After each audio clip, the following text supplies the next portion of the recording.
পড়ছিলাম বেলতুলি, কলমে লাবিবা ওয়াহিদ, পর্ব সংখ্যা 22। আপু বলেছে আপনি নাকি অনেক নির্দয় আর পাষাণ স্যার। আপনি নাকি আপুকে বুঝেন না। ওপাশ থেকে মনে হলো দীপ্তর মাথায় কেউ জোরে বাড়ি দিলেও তার বোকা কথাবার্তার জন্য। নাহিয়ান দীর্ঘশ্বাস ফেলে বলল, তোমার পাশে সুহারা, তাই না দীপ্ত? সুহারা তৎক্ষণাৎ দীপ্তর হাত থেকে মোবাইল কেড়ে নিয়ে বলল, হ্যাঁ আমি। আপনি আমার কল ধরবেন না বলেই দীপ্তকে দিয়ে কল দেওয়া। নাহিয়ান ফোপানোর শব্দ পেল ওপাশ থেকে, কিন্তু সেই কান্নার শব্দ তাকে টলাতে পারল না। যেন সে সুহারার বলা নির্দয় পাষাণ চরিত্র নিজের মধ্যে ধারণ করার চেষ্টা করছে। কাঁদছে কেন তাও জিজ্ঞেস করলো না, যেন নাহিয়ান আগে থেকেই জানে। কেন কল করেছ? আপনি কি সত্যি এত নির্দয়? তুমিই তো বললে আমি নির্দয় পাষাণ। কেন এমন করছেন আমার সাথে? আমি আপনাকে ভালোবাসি। সুহারা কাঁদছে। তুমি আমার স্টুডেন্ট হও সুহারা। স্টুডেন্টের আগেও আমি একজন মেয়ে। আমার বুঝি কারো প্রতি অনুভূতি থাকতে পারে না? পারে, তবে ভুল মানুষের জন্য নয়। আর কত ছোট স্টুডেন্ট বলে তাড়িয়ে দেবেন? আমি কি একদমই ভালোবাসা ডিজার্ভ করি না? প্লিজ নাহিয়ান ভাই ফিরে আসুন, আমি আপনাকে সত্যি ভালোবাসি। নাহিয়ান জবাব দিল না, নীরব রইল। সে দীর্ঘশ্বাস ফেললে বার দুয়েক। সোহারা আকুতি ভর্তি গলায় ডাকলো তাকে। নাহিয়ান থেমে বলল, এসব ভেবো না, বিয়ে হচ্ছে সেটার প্রস্তুতি নাও। নাহিয়ান ভাই, বিয়ের জন্য অনেক অনেক শুভকামনা। বিয়ে হলে দীপ্তকে বলবে আমাকে আপডেট দিতে। ও পাশ থেকে সোহারা খট করে কলটা কেটে দিল, যেন তার এই কল কাটা চিৎকার করে বলছে, লাগবে না আপনার এই তুচ্ছ শুভকামনা, লাগবে না আপনাকে, আমি ভালো থেকে দেখাবো। নাহিয়ান মোবাইল রেখে সেভাবেই থম মেরে বসে রইল। তার চোখে ভাসছে সোহারার হাস্যোজ্জ্বল মুখটা। মেয়েটার পাগলামি, লাজুক মুখ, তাকে ভাইয়া বলে ডাকা, নাহিয়ানের বকাতে মুখ ভার করে ফেলা, নিত্য নতুন রেসিপি বানিয়ে নাহিয়ানকে দিয়ে টেস্ট করানো। ফাঁকিবাজ মেয়েটা কিভাবে যেন ভদ্র হয়ে গেছিল নাহিয়ানের ছায়াতলে। নাহিয়ান ঘড়ি দেখল, রাত 10টা বেজে গেছে, অথচ মাথায় তখনও সোহারার বিচরণ। খুব কি ক্ষতি হয়ে যেত যদি সোহারা তার ছাত্রী না হতো? মেয়েটার বয়সই বা কত? সংসার, ঘর সামলানো, এসব নিয়ে মেয়েদের স্বপ্ন সবসময় আকাশচুম্বী হয়ে থাকে। সোহারাও হয়তো কোথাও না কোথাও এই ছোট মাথা নিয়ে সেই আকাশচুম্বী দিবা স্বপ্নে নিজেকে ব্যস্ত রেখেছে। কিন্তু কিন্তু জবাব নেই নাহিয়ানের কাছে। সে বড্ড বিশ্বাস করে শিক্ষক ছাত্রছাত্রীর জন্য পিতা সমতুল্য। সে বোধহয় এই প্রবাদে নিজেকে গভীরভাবে আটকে নিয়েছে। নয়তো আজ তার বুক পোড়া সত্ত্বেও সে কেন কিছু করতে পারছে না? তার মন বলছে সোহারা যে ঘরেই যাক খুব সুখী থাকবে, খুশি থাকবে। নাহিয়ান দোয়া করলো তার জন্য। জীবনের সব ফুলের ভাগ পেতে হয় না, কিছু ফুলকে ছেড়ে দিতে হয়, যেন সেই ফুল হাসতে পারে, ভালো থাকতে পারে, সুগন্ধ ছড়াতে পারে। নাহিয়ানের সামর্থ্য নেই সেই ফুলকে নিজের কোলে আগলে রাখার। তার সবচেয়ে বড় বাধা শিক্ষক ছাত্রীর সম্পর্ক। সে যদি কখনো সোহারাকে মেনেও নিত, সে নিজের কাছে খুব ছোট হয়ে যেত। তার মনে আছে তার এক বন্ধু তার ছাত্রীকে পালিয়ে নিয়ে বিয়ে করেছে। কি বিচ্ছিরি কথা শুনেছে দুই পরিবারের মানুষজন। চরিত্রহীন, শিক্ষকতার নামে প্রেম করতে আসে, নিয়ত খারাপ, ইত্যাদি ইত্যাদি। সেই থেকে কোনো না কোনোভাবে নাহিয়ানের ওপরও একটা প্রভাব বসে যায়। সেই থেকেই পণ করেছিল সে কখনো ছাত্রীকে মন দিয়ে বসবে না, এটা অসম্ভব তার জন্য। কামরুল তখনই ঘরে ঢুকে পড়ল, গুনগুন করতে করতে বলল, ভাইজান নিচে আহেন, খাবার জন্য ডাহে। নাহিয়ান কামরুলের দিকে তাকালো। কামরুল কোনো এক কারণবশত বেশ খোশ মেজাজে আছে। নাহিয়ান প্রশ্ন করল, এত খুশির কারণ কি? খুশি তো কইতারি না, তবে খালু মানে আপনার বাপে কইল কালকে উঠান পরিষ্কার কইরা দিলে বেশ ভালো বকশিস দিব, ওইটা দিয়া সানগ্লাস কিনুম। সানগ্লাস? হ, এবার আয়ের নিচে, খেতে ইচ্ছে করছে না, খাবার ফ্রিজে রেখে দিস। কামরুল অবাক হয়ে তাকালো। এতক্ষণে খেয়াল করলো নাহিয়ানকে কেমন অন্যমনস্ক ভার লাগছে। এটা অবশ্য আসার শুরু থেকেই লাগছে, তবে এখন একটু বেশি। জিজ্ঞেস করেছিল সে কয়েকবার, নাহিয়ান প্রতিবারই ক্লান্ত বলে কাটিয়ে দিয়েছে। তবে এবার কামরুল নিশ্চিত কিছু তো হয়েছে, নয়তো নাহিয়ান হুট করে এক সপ্তাহের ছুটিতে আসবে না। কামরুল অবশ্য জিজ্ঞেস করলো না। নিবিড় শিখিয়েছে কেউ কোনো গোপন কথা বলতে না চাইলে তাকে স্পেস দেওয়া উচিত। ভদ্রতার খাতিরে 2-3 বার জিজ্ঞেস করা যায়, কিন্তু এর বেশি না। কিন্তু কামরুল কি করে নিবিড়কে বোঝাবে তার পেটের ভেতর গুড়গুড় করে মানুষের সমস্যা শোনার জন্য? তাকে জোকের মতো হাত পা ধরে থাকতে ইচ্ছে করে। যতক্ষণ না বলবে কামরুল 1 ইঞ্চিও নড়বে না। কামরুলের এই অস্থিরতাকে গলা টিপে দিতে হলো। সে শুকনো গলা ছ্যাপ দিয়ে ভিজিয়ে বলল, চা কইরা আনি ভাই, খাইবেন? নাহিয়ান মাথা নাড়ায়, দে। মাথাটা ধরেছে। কামরুল একটুও দেরি করলো না, ছুটে চলে গেল নিচে। চা আনলো মাল্টা চা। নাহিয়ান ভ্রু কুচকে বলল, চায়ের রং এমন কেন? এটা মাল্টা চা। কমলা ভিজাই দিলেই মাল্টা চা হইয়া যায়। কামরুলের মুখ ভর্তি হাসি। নাহিয়ান চুমুক দেওয়ার সাহস পেল না। সে চোখ পাকিয়ে কামরুলের দিকে চেয়ে আছে। ভার্সিটিতে শুনেছিল তেঁতুল চায়ের কথা, মাল্টা চায়ের কথা শুনেনি। কামরুল জোর করেই চুমুক দেওয়ালো। কিন্তু অদ্ভুত ব্যাপার হচ্ছে চা খেতে খারাপ না, তা কামরুল মুখ দেখেই বুঝে নিল। এটা ভাবছি আগে নিবিড় ভাইরে দিয়ে টেস্ট করামো, কিন্তু আপনার লগে বৈষম্য কইরা কাম আছে কন্ত। কামরুল থামলো, সুযোগ বুঝে বলল, আপনার মন খারাপ কেন নীরব ভাই? নামের মতো এমন নীরব থাহেন কেন? আমি ঠিক আছি কামরুল। ওহ, আপনি ঠিক নাই। কামরুলের চোখে একটা মশাই ফাঁকি দিতে পারে না। আপনি তো মানুষ, সত্যি কইরা কন। নাহিয়ান কিছুক্ষণ চুপ থেকে বলল, মনের সাথে বিবেকের বোঝাপড়া খুব কঠিন। কামরুল হুট করে এই শক্ত কথা বুঝল না। নাহিয়ান খুব চতুরতার সাথে কামরুলের চায়ের প্রশংসা করে কামরুলকে এই ব্যাপার ভুলিয়ে দিল। রাতে কামরুলকে যতটা না খুশি দেখাচ্ছিল, সকালে উঠে তাকে ঠিক ততটাই ক্ষিপ্ত দেখাচ্ছে। কোনো এক কারণে তার মুখ ভার, চোখ গরম, থেমে থেমে বিড়বিড় করে কি যেন বলছে। সেই না, অর্থাৎ নাহিয়ানের ছোট বোন তা লক্ষ্য করল। ভাইয়া, আমি শিওর কামরুল ভাইকে জিনে আসর করেছে। আম্মার থেকে শুনেছি একা একা কথা বলা জিনের লক্ষণ। ভাইয়ার থেকে দূরে থাকতে হবে নাকি? সেইনার মাথায় গাঁটটা মেরে নাহিয়ান বলল, কামরুল আমাদের আজকের চেনা নয়, ছোট থেকে ওকে দেখে আসছি। কোনো কারণে রেগে গেলেই একা একা গালিগালাজ করে। তুই না স্কুলে যাবি বললি? সেই না মুখ ভার করে বলল, তুমি না বললে আমাকে দিয়ে আসবে? তৈরি হতে যাব। যা। সেই না চলে গেল। নাহিয়ান ততক্ষণে কামরুলের দিকে এগোচ্ছে। কামরুল তার লুঙ্গির গিট্টু খুব শক্ত করে বেঁধেছে। সেই নিয়ে চেয়ারে উঠে একটা লাইট ঠিক করছে। নাহিয়ান শব্দ করে আসতেই কামরুল ও মা গো বলে চেঁচিয়ে তার লুঙ্গি খিচে ধরল। চোখ বড় বড় নিচের দিকে চাইতেই দেখল নাহিয়ান মুখ বিকৃত করে তার দিকে তাকিয়ে আছে। নাহিয়ানকে দেখতেই স্বস্তির নিঃশ্বাস ফেলে চেয়ার থেকে নামলো সে। এমন অদ্ভুত আচরণ করছো কেন? কামরুল মুখ ঝামটা মেরে একটা গালি দিয়ে বলল, মহাবিপদে পড়ছি ভাই, আতঙ্ক আতঙ্ক। মানে কি? মানে হইল ইজ্জত হরণের পরিকল্পনা চলতেছে ভাইজান। আল্লাহর গজব পড়ার মতো ইজ্জত হরণ। কার? তোমার? তা নয়তো কি? ওই যে খোরশেদ আলমের বাড়িতে কাম করে না মাইয়াডা, কি জানি নাম? ওহো, দোয়েল। মাইয়াডার সাথে তো প্রায় আমার ঝগড়াঝাটি চলে। তো আজকে বাইরে আমি লাইট লাগাইতেছি, ওই মাইয়া কই থেকে আইয়া আমার লুঙ্গি ধরে টান দিছে। আমি সময় মতো না ধরলে বেলতলিতে আমার মুখ দেখান লাগতো না ভাই। শেষের কথাগুলো কামরুল কাঁদো কাঁদো হয়ে বলল। তার গলা প্রায় ভেঙে আসছে আতঙ্কে। নাহিয়ান ভেবেছিল কামরুল চুপ থাকবে, কিন্তু দেখা গেল সে দুপুর অবধি সেই কাজের মেয়ে দোয়েলকে ডিটারজেন্ট ছাড়া ধুয়ে দিল। আজকে সে নিজের লুঙ্গি নিয়ে বড্ড সচেতন। আবারও যদি ওই অকাজ করে ফেলে কেউ। কামরুল নিবিড়কেও দুবার কল করলো। নিবিড় হয়তো ডিউটিতে, তাই তার মোবাইল বন্ধ বলছে। নাহিয়ান তা লক্ষ্য করে বলল, ভাইকে কল দিচ্ছ কেন? ইজ্জত ধরনের অপরাধে মামলা দিলে ওই ফকিরনির কত বছরের জেল হইব এটা জানার জন্য। সে কথা তো তুমি আব্বাকেও জিজ্ঞেস করতে পারো। কামরুল জিভে কামড় দিল। আইলা, সে তো ভুলেই গেছে তার নাকের ডগায় মশিউর সাহেব আছেন।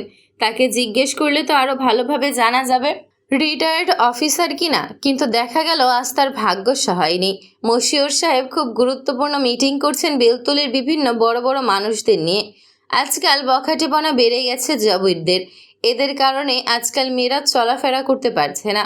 এমন গুরুত্বপূর্ণ মিটিংয়ে কামরুলের মতো চুনোপুটির দাম পাওয়া গেল না। অজ্ঞতা হতাশ হয়ে ফিরতে হলো। দুদিন পর নাহিয়ান ঠিকই খবর পেল সুহারার বিয়ে হয়ে গেছে তার ওই কাজিনের সাথে। আপাতত কিছুদিনের জন্য শ্বশুরবাড়ি গিয়েছে সে। পড়াশোনার জন্য আবারও ফিরে আসবে। দুই পরিবারের মধ্যে এমনই আলাপ হয়েছে। নাহিয়ানকে এই খবর দিল দীপ্ত নিজেই। নাহিয়ান সেই খবর শুনে দীপ্তকে তার মাকে ডাকতে বলল। দীপ্তের মায়ের সাথে কথা বলে জানালো দীপ্ত এবং সুহারাকে সে আর পড়াবে না। এহেম হঠাৎ সিদ্ধান্তে দীপ্তের মা অবাক হলেও নাহিয়ান তার সিদ্ধান্তে অনড় রইল।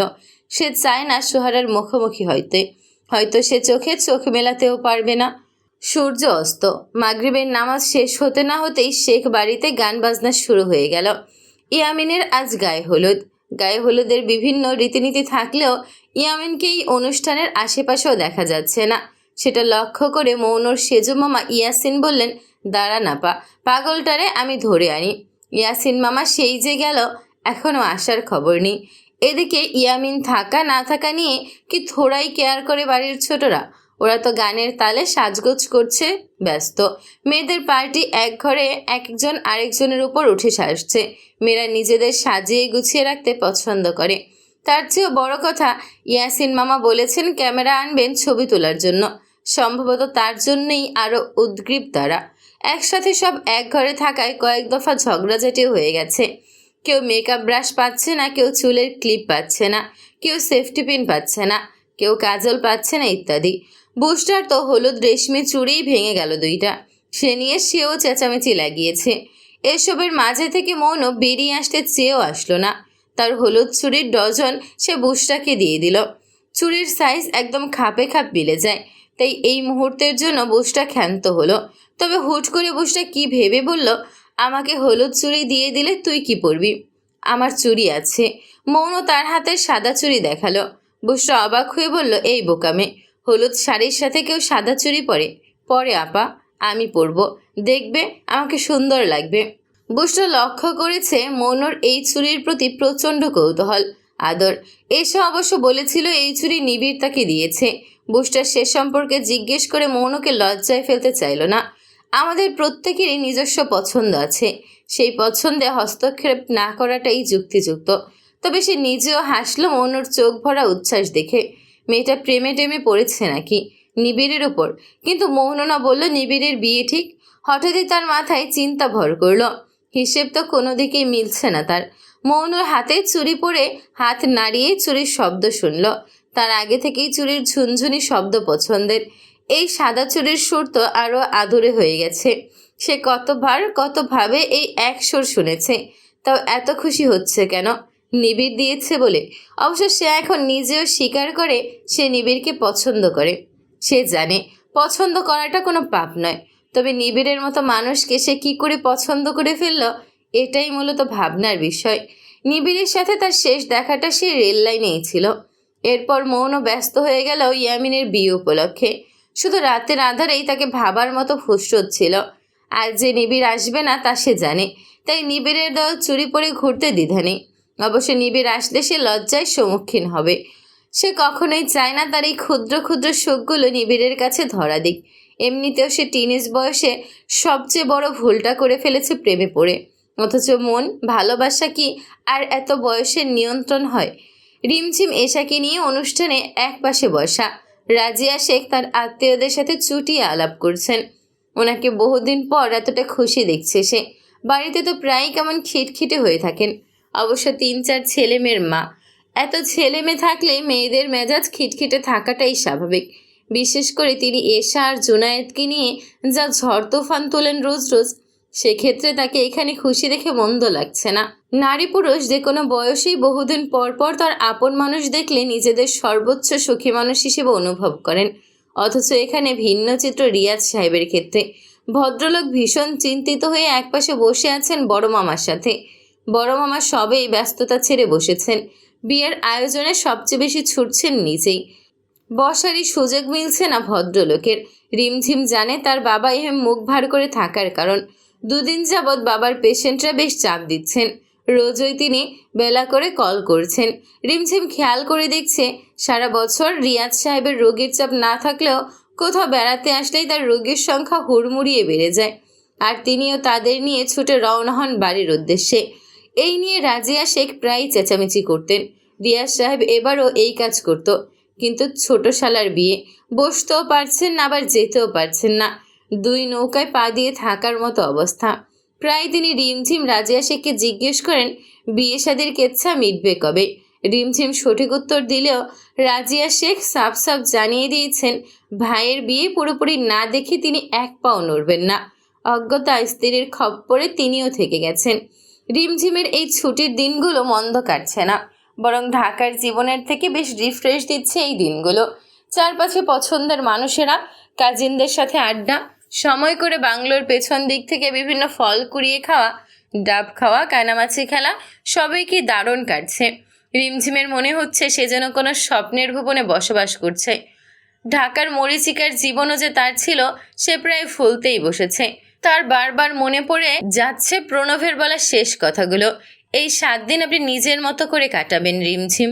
রিমঝিমের গভীর ভাবনার মাঝে এসা তার কোল থেকে ছুটে পালিয়েছে। রিমঝিম তার পিছু নিতে গিয়ে এক অপরিচিত ভদ্রলোকের মুখোমুখি হলো। তামাটে বর্ণের লম্বাটে লোক সে, বয়স সম্ভবত 30 ছুঁই ছুঁই। ভদ্রলোক তাকে সৌজন্যতার সাথে সালাম দিয়ে বলে, দুঃখিত, আমি কনেপক্ষের। অফিস থেকে এসেছি তো, হয়তো ওরা আসার আগেই চলে এসেছি। কনেপক্ষের কথা শুনে রিমঝিম দমে গেল। নিজেও গলার বিনয় ঢেলে বলল, দুঃখিত বলার কিছু নেই, আপনি এসে ভালোই করেছেন। দাঁড়ান, বড় কাউকে ডেকে দিচ্ছি। না না, ব্যস্ত হবেন না প্লিজ, আমি ঠিক আছি। আপনার শুধু ইয়ামিনকে ডেকে দিলেই হবে। ইয়ামিন? সে তো এখনো ফিরেইনি। ইয়াসিন মামা সেই কখন তাকে খুঁজতে গেছে। এখন এই কথাটা ভদ্রলোককে কিভাবে বোঝানো যায় সে ভেবে কিছুটা অস্বস্তিতে পড়ে গেল। রিমঝিম যথাসাধ্য সৌজন্যতা বজায় রেখে বলল, মামা আসলে এদিকে নেই, আপনি এই চেয়ারটায় বসুন। চারপাশে উচ্চস্বরে তখনও গান বাজনা চলছে। সবাই সবার মতো করে ব্যস্ত। ভদ্রলোক রিমঝিমের কথা মেনে নিয়ে বসল।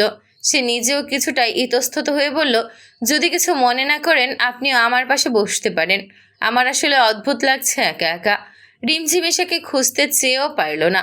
ভদ্রতা বজায় রেখে কিছুটা দূরত্বের চেয়ারে বসল। ভদ্রলোক প্রশ্ন করল, আপনি পাত্রের কি হন? জি, ইয়ামিন আমার মামা হয়। ও, আমি ইয়ামিনের বন্ধু হই, আবার পাত্রীর দুঃসম্পর্কের আত্মীয়। আমার নাম রাহাত। আপনি মাইন্ড না করলে আপনার নাম জানতে পারি? আমার নাম রিমঝিম। ওদের মধ্যে আরও অনেকক্ষণ কথাবার্তা হলো। ভদ্রলোক অত্যন্ত নমনীয়তা বজায় রাখল। রিমঝিমকে অস্বস্তিতে ফেলার মতো কোনো প্রশ্ন করল না। রিমঝিম থেকে স্বস্তি পেল, সাথে অনুভব করলো ভদ্রলোক মন্দ নয়। তাদের মধ্যে হালকা আন্ডারস্ট্যান্ডিং হতেও বেশি সময় লাগলো না। মৌন একপাশে জুনায়েদের মাথায় চড় দিচ্ছে বারবার। জুনায়েদ নাকি কোন মেয়েকে বাজে কথা বলেছে, কিন্তু জুনায়েদ তা অস্বীকার করছে। বারবার বলছে, বিশ্বাস করো আপা, আমি লুকিয়ে সিগারেট খেতে পারি, কিন্তু কখনোই কোনো মেয়েকে বাজে কথা বলিনি। ওটা এখানকারই কোনো এক ছেলে বলেছে, ওর নামটা খেয়াল আসছে না। চুপ, আবারও মিথ্যে কথা। দোষ করেছিস আবার অস্বীকারও করছিস। দিব মায়ের কাছে বিচার, ঠ্যাং ভেঙে দিবে একদম। জুনায়েদ মুখ করুণ করুণ দেখালো। আল্লাহর কসম কাটছি আপা, সত্যি আমি কাউকে কিছু বলিনি। আমার 3 জন বোন আছে, আমি জানি মেয়েদের কিভাবে সম্মান করতে হয়। তুমি আর রিমঝিম আপাই তো শিখিয়েছ আমাকে। তোমাদের ভাই হয়ে আমি এরকম কিছু করতে পারি? দেখা গেল জুনায়েদ সত্যিই বলছে। সেই আসল বদটাকে ধরতে মৌনর সময় লাগলো না। ছেলেটা এখানকার স্থানীয়, তবে মৌনর থেকে ছোট। মৌন বেশ বকে দিল ছেলেটাকে।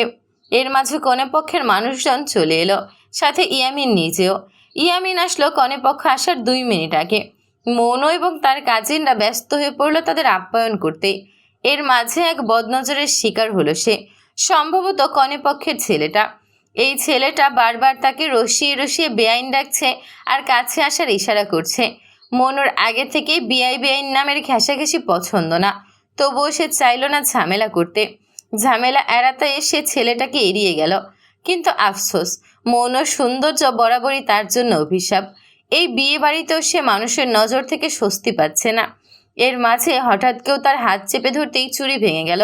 হাতের চুড়ি ঢোকার আগেই ওপাশের মানুষটা সরে গেল। বেআইন বলে ফ্ল্যাট করা ছেলেটা মুচকি এসে বলল, সরি, আমি বুঝতে পারিনি ভেঙে যাবে। মৌন লাল হয়ে এক নজরে ঘাসের ওপর ভাঙা চুড়ির দিকে চেয়ে রইল। সে অনুভব করল মানহীনে তার কান গরম হয়ে গেছে, চোখ ঝাপসা হয়ে আসছে তার। মাথা তুলল না, পাছে অসভ্য ছেলেটা তার চোখের পানি দেখে ফেলবে।